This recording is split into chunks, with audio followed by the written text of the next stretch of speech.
everyone, welcome back to Sunday Live Trend. Thank you so much guys for tuning in. Well guys, I'm back again with the Mzansi Soapie Stories and it's today talking about umkhokha guys. Manje ke sesikhuluma ke ngale sidwanyampuphu ke. Sidwanyampuphu ke lento mazane esungunobuntu. Yay! Yaze yademoroza intombazane ayimboni nje lo mengu ukuthi uselfish futhi akana ndaba nayo.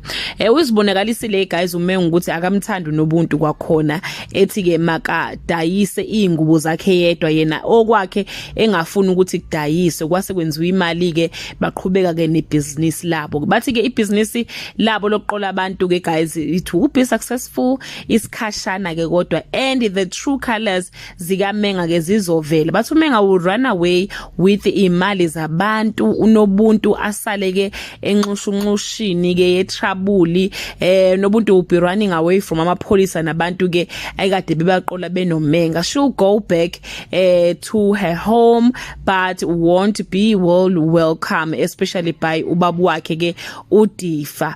After being followed by abomthetho bathi unobuntu will make an official statement to clear her name from the fraud case. Kodwa bathi uMenga uzolokho emfonela aze afike nakhona ke kwaGumede emncenga edislima ke lesike esingashintsheze ke sunobuntu sizovuma and fall for Menga's charm again guys.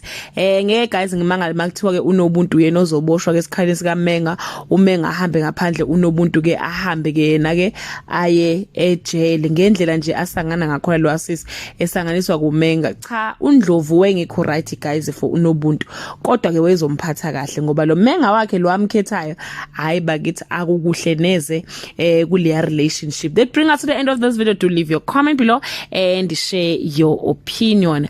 Bye.